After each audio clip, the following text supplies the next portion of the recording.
अस्सलाम वालेकुम dear aspirants, कैसे हैं आप लोग। Welcome to another video regarding CSS preparation at home.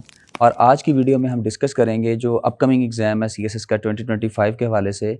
और इसमें इंग्लिश ऐसे के जो इंपॉर्टेंट टॉपिक्स हैं वो मैं आपके साथ शेयर करूंगा। और एक इंटरेस्टिंग बात यह है स्टूडेंट्स कि जो सीएसएस में इंग्लिश ऐसे का पेपर है, it is just like a casting vote.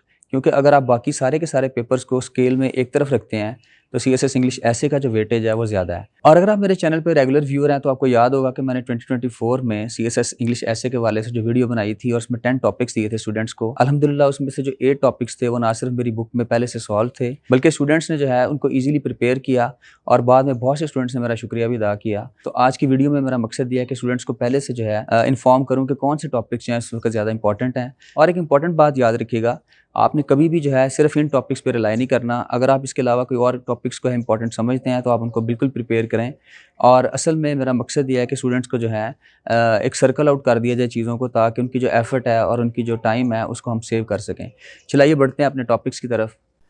Okay तो स्टूडेंट्स, अगर हम बात करते हैं मोस्ट इंपॉर्टेंट टॉपिक्स के हवाले से सीएसएस इंग्लिश ऐसे में जो है 2025 के हवाले से, तो ये सबसे पहला जो टॉपिक है that is critical analysis of 26th amendment, जो कि अभी 21 अक्टूबर को जो है पास हुई है। एक चीज़ मैं आपको बता दूं कि जब आप किसी टॉपिक को तैयार करते हैं तो उसका सीएसएस के अंदर एक परवेसिव या एक ब्रॉडर व्यू होता है। इससे मुराद यह है कि जब भी आप किसी टॉपिक को तैयार करें तो उसके जो है इन्स एंड आउट्स और इसकी जो रेलिवेंट चीज़ें हैं उनको भी साथ प्रिपेयर करें, ताकि अगर वो स्टेटमेंट को किसी भी तरह से मोल्ड करता है तो आप उसके लिए पहले से जो है प्रिपेयर्ड हों। यानी आप उसको एक रफ स्ट्रक्चर्ड फॉर्म में करें। फिक्स ये नहीं कि आपने सिर्फ एक क्वेश्चन टैग के अकॉर्डिंग इसको तैयार करना है। अब इसके अंदर जुडिशियल रिफॉर्म्स भी आ जाएगा और impact on mantra of judicial activism, इन साथ जो रिलेटेड डायमेंशंस हैं या उसकी जो सब डायमेंशंस हैं इनको भी आपने साथ प्रिपेयर करना होता है। उसके बाद आ जाएगा menace of third world war is hovering over the world, जो तीसरी जंग का खतरा है, स्पेशली पैलेस्टाइन और इसराइल का जो कॉन्टेक्स्ट है वॉर का। और उसके बाद जो लेबनान और मिडल ईस्ट की तरफ इसके जो है असरात आ रहे हैं, जैसे यमन और ईरान है। और इसमें आपने यूएनओ और ओआईसी का जो रोल है उसको भी साथ जो है प्रिपेयर करना है। फिर इसके बाद है जी Muslim unity is the need of the our,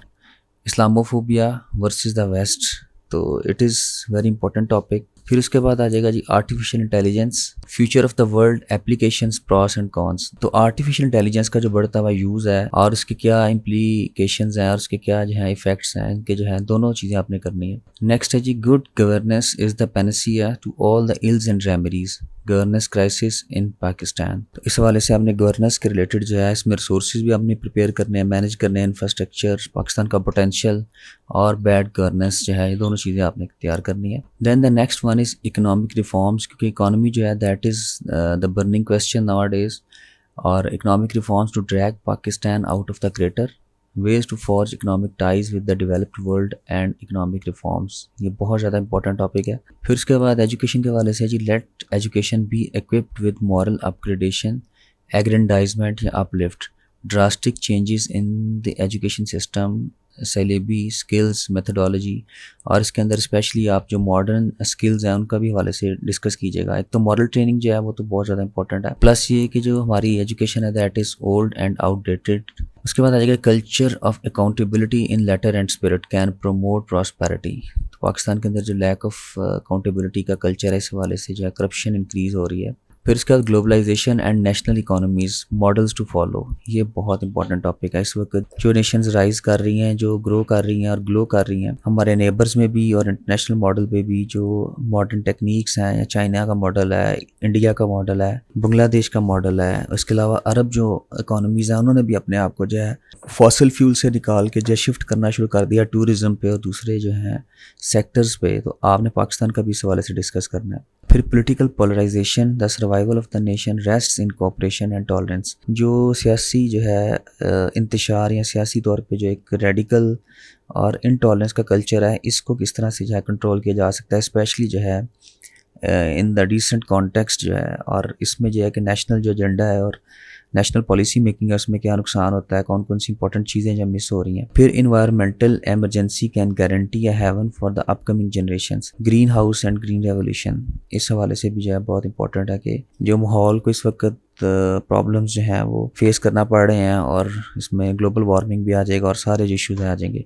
तो ये इंपॉर्टेंट टॉपिक्स थे कुछ CSS 2025 के लिए। तो आपको ये टॉपिक्स जो हैं वो ना सिर्फ इंग्लिश ऐसे के पेपर में हेल्प करेंगे, बल्कि इसके अलावा करंट अफेयर्स का पेपर है, पाक अफेयर्स का पेपर है, पॉलिटिकल साइंस का जो सेकंड पेपर है, और इसके अलावा इंटरनेशनल अफेयर्स का पेपर है। बहुत से पेपर्स में जो है ये चीज़ें आपको बहुत ज़्यादा हेल्प आउट करेंगी। और स्टूडेंट्स, मैं इंशाल्लाह ताला फर्दर जो है अपनी वीडियोस में इन टॉपिक्स को एक्सप्लेन करूँगा, इनका ब्रेक थ्रू और इनके ऊपर जो नोट्स हैं मैं इन पर वर्क कर रहा हूँ, और वेरी सून मैं इंशाल्लाह ताला आपके साथ जो है topics step by step share करता चलूँगा। So thank you so much. इसके अलावा आप हमारा ऑनलाइन सेशन ज्वाइन कर सकते हैं या बुक जो है अवेल कर सकते हैं। I have shared my contact number on screen. Thank you so much. Take care. अल्लाह हाफिज़।